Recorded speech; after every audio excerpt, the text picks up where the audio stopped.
హల్లెలూయా, హల్లెలూయా. 1 2 3 వస్తుందమ్మా. Right, live.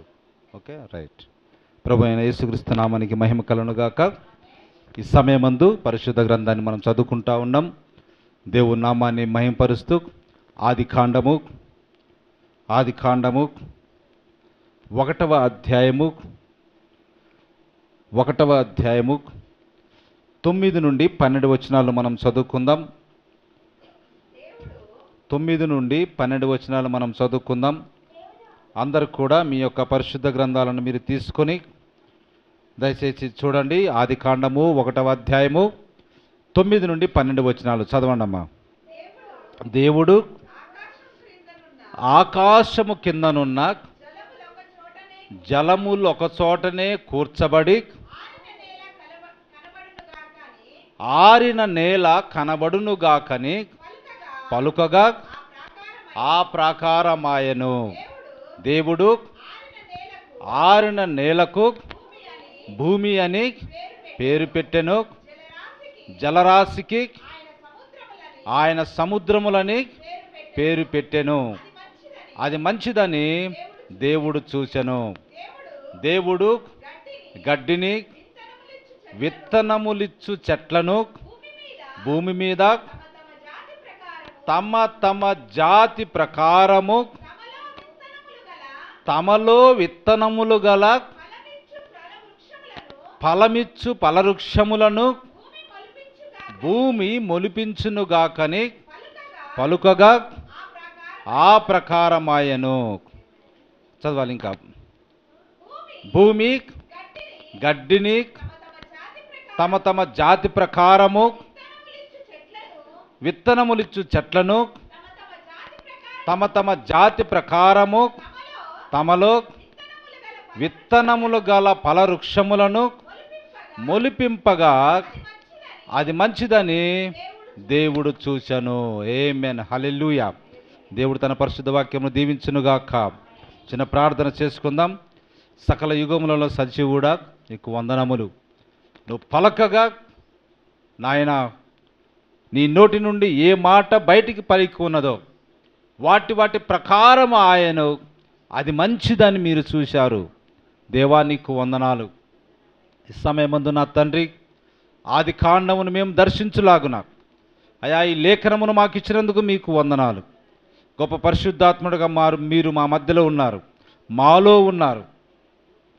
ఈ లేఖనాన్ని మీరు తీసుకొని మాతో మాట్లాడమని నా తండ్రి, మా హృదయానికి మా ఆత్మకు నా ప్రభు ఈ యొక్క లేఖనాలను తీసుకుని బోధించమని వినిచున్న మాకు నా తండ్రి మీరు చున్నతి చేసిన ఆయన దాని ప్రకారం జీవించులాగున మా మనసును ప్రేరేపించమని తండ్రి నీకు వందనములు స్తుతులు స్తోత్రములు చెల్లిస్తూ యేసుక్రీస్తు నామమున స్తుతించడిగి ప్రార్థన చేయుచున్నాను.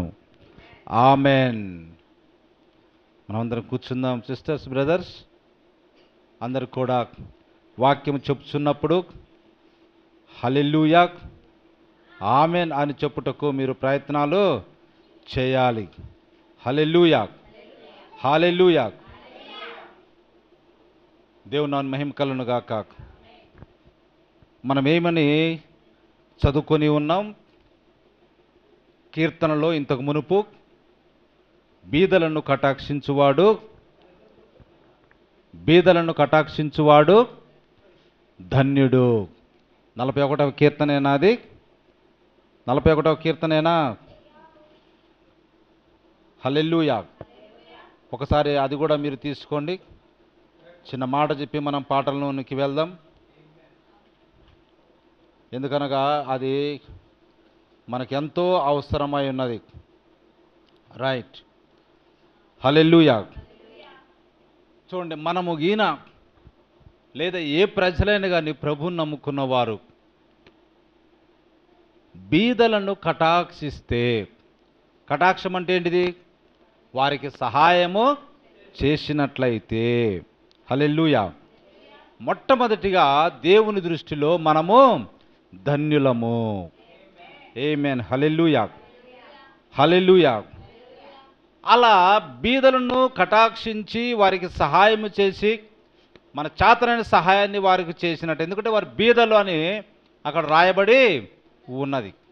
లేకపోతే వారు బీదవారనే మనం సహాయము చేస్తాం. అలా చేసిన వ్యక్తులు దేవుని దృష్టిలో ఎటువంటి వారంట? ధన్యుడై ఉన్నాడు. ఆమేన్, హల్లెలూయా. ఆ తర్వాత అలా సహాయం చేసిన వ్యక్తి ఒకవేళ అనారోగ్యం పాలైనా, ఏదన్నా ఇక్కట్లలో ఉన్నా, ఏదన్నా బాధలలో అతను వచ్చాడు అనుకో, దేవుడు అతన్ని ఏ విధంగా ఆదుకుంటా ఉన్నాడో ఇక్కడ లేఖనాలు చాలా స్పష్టంగా కనపడుతూ ఉన్నాయి. అలా బీదలను సహాయము చేసిన వాడు, బీదలకు ఆదరించిన వాడు, ఆపద అతనికి సంభవిస్తే దేవుడు ఏం చేస్తున్నాడంట? ఆపత్కాలముల యందు వారిని తప్పిస్తూ ఉన్నాడు. ఆమేన్, హల్లెలూయా. అంటే మనకి ఏదైనా ఆపద వస్తే నువ్వు బీదలను కటాక్షించావు కాబట్టి దేవుడు నిన్ను దృష్టిస్తూ ఉన్నాడు. నువ్వు దేవుని దృష్టిలో ధన్యుడవైనవు. నీకు ఆపద వచ్చింది కాబట్టి ఇప్పుడు దేవుడు రంగం మీదకి వస్తూ ఉన్నాడు. ఆమేన్, హల్లెలూయా. వచ్చి ఏం చేస్తా ఉన్నాడు? నీకు వచ్చిన ఆపదను ఆయన ఏం చేస్తూ ఉన్నాడు? పక్కకు తప్పించేస్తూ ఉన్నాడు. ఓ దేవుని మహిమ కలుగును గాక. చూడండి, ఈ మాటను మనం తీసుకుంటే తప్పకుండా మనము ఏం చేయాలి? బీదలను కటాక్షించాలి, వారికి సహాయము చేయాలి. హల్లెలూయా. ఇంకా బీదలను కటాక్షించిన వానిని దేవుడు వానిని కాపాడి బ్రతికించును.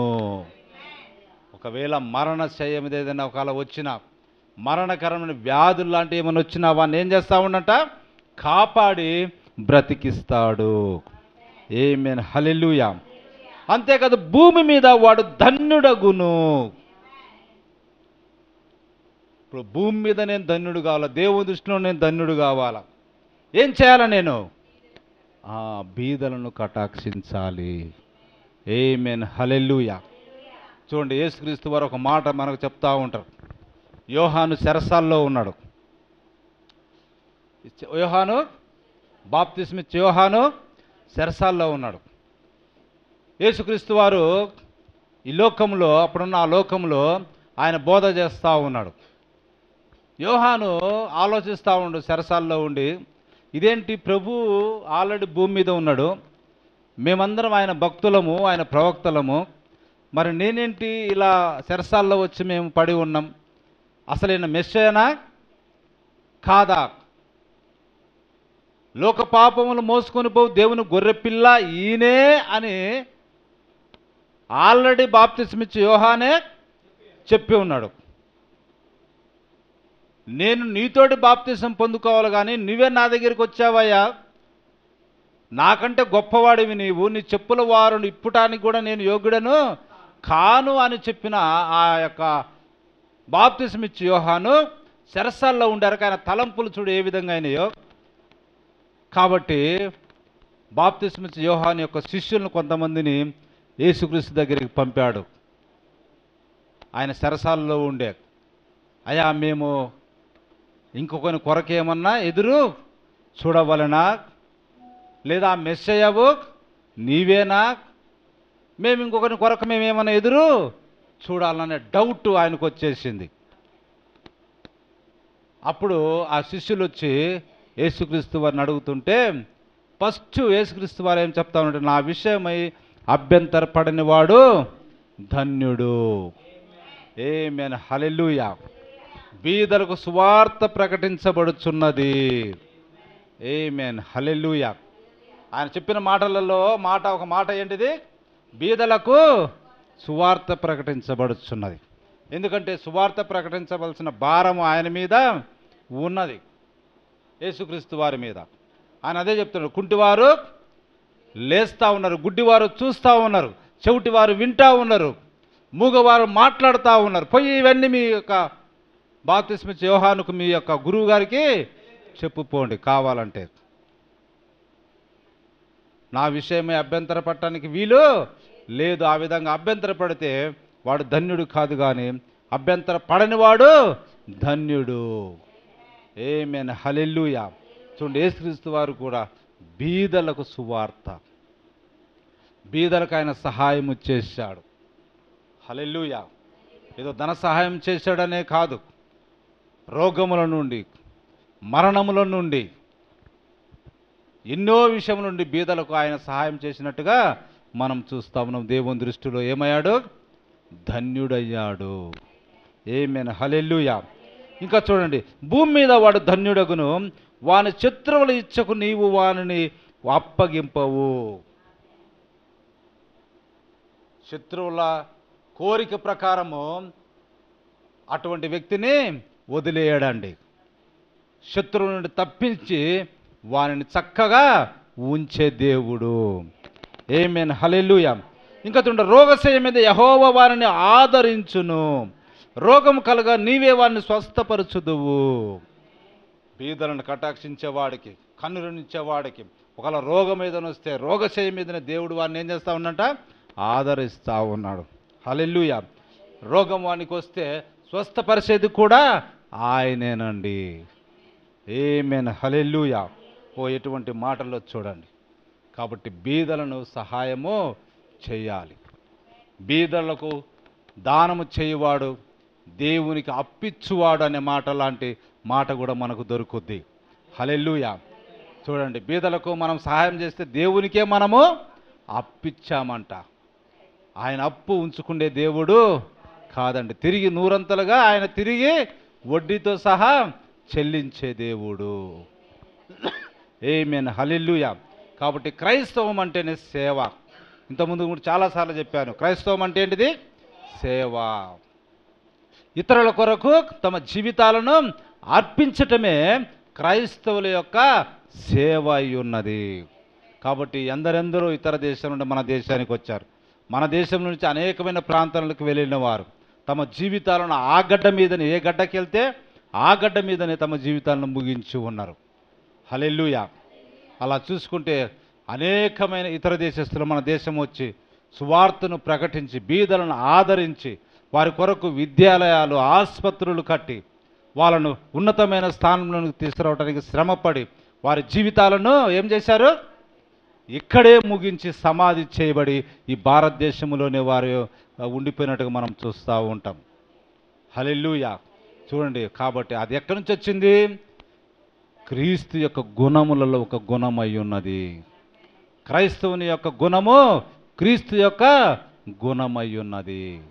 ఆమేన్. హల్లెలూయా. దేవుని నామమునకు మహిమ కలుగును గాక. హల్లెలూయా. ఇప్పుడు చూడండి, ఆదికాండములో మనం ఏమో చదువుకున్నాం? ప్రతి విత్తనము వాటి వాటి జాతి ప్రకారము పుట్టించునుగాక. హల్లెలూయా. దేవుడు ఏమని పలికాడు? దేవుడు ఏమని పలికాడు? ప్రతి విత్తనము తమ తమ జాతి ప్రకారము పుట్టించునుగాక. ఆమేన్. అంటే యాప చెట్టు జాతినే పుట్టిస్తుంది, మామిడి చెట్టు జాతినే పుట్టిస్తుంది, మానవుడు యొక్క జాతినే పుట్టిస్తాడు, గొర్రె యొక్క జాతినే పుట్టిస్తుంది, గాడిద యొక్క జాతినే పుట్టిస్తుంది, గుర్రం యొక్క జాతినే పుట్టిస్తుంది. గడ్డిని తీసుకుంటే ఏ గడ్డి ఆ గడ్డి జాతినే పుట్టిస్తుంది. ఎందుకు? దేవుడు ఆ విధంగా పలికి ఉన్నాడు. అలా పలికినప్పుడు వాటి వాటి జాతి ప్రకారమే ఏమొచ్చాయి? భూమి మీద నుంచి చెట్లు, విత్తనములు ఇచ్చు చెట్లు అవన్నీ కూడా పుట్టినట్టుగా మనం చూస్తూ ఉన్నాం. వాటిలలో విత్తనములు గల ఫలములు ఇచ్చు చెట్లు భూమి నుండి పుట్టినాయి. హల్లెలూయా. కాబట్టి చెట్టు ముందా విత్తనం ముందా అంటే దేవుని వాక్యం ప్రకారము చెట్టే ముందు. మీరు అంటారు ఈ యొక్క లోక జ్ఞానముతోటి విత్తనమే లేకుండా చెట్టు ఎక్కడి నుంచి వస్తుంది? ఏమంటాం మనము? విత్తనము లేకుండా చెట్టు ఎక్కడి నుండి వస్తుందని మనం అంటాం.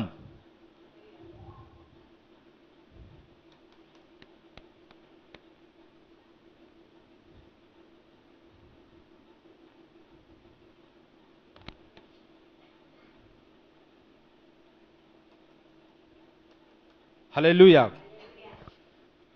అయితే ప్రభు యొక్క మాట ప్రకారము ఏమున్నది? చెట్టే ముందై ఉన్నది. ఆమేన్. హల్లెలూయా, హల్లెలూయా. దేవుని నామానికి మహిమ కలుగును గాక. ఇది ఎందుకు పోయింది?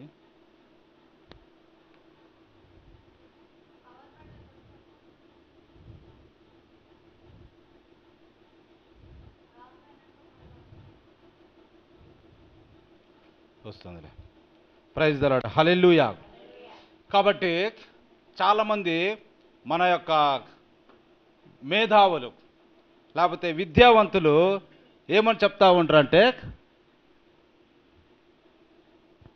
విత్తనము లేనిది చెట్టాన్ నుంచి వస్తుంది, కోడి ముందా గుడ్డు ముందా. చూడండి, ఇటువంటి వితండవాదాలు చేసేవారు వారిని ఏమని చెప్తా ఉంటామంటే, లేఖనములు గ్రహించలేని వారు. హల్లెలూయా. దేవుని యొక్క మాటను గ్రహించలేనటువంటి వారు అండి. హల్లెలూయా. కానీ ఏదైనా ఒక జవాబును నువ్వు కనుక్కోవాలంటే ఎక్కడికి రావాలి? పరిశుద్ధ గ్రంథం దగ్గరికి మాత్రమే నీవు రావాలి. దేవుడు పలికిండు, భూమి పుట్టించింది. దానికి నువ్వెవడు? ఇది ముందా అది ముందని చెప్పటానికి? అలా చెప్పి సంకరము కాబడతా ఉన్నారు. ఈ దినము మనము ఏం మాట్లాడుకోబోతున్నామంటే,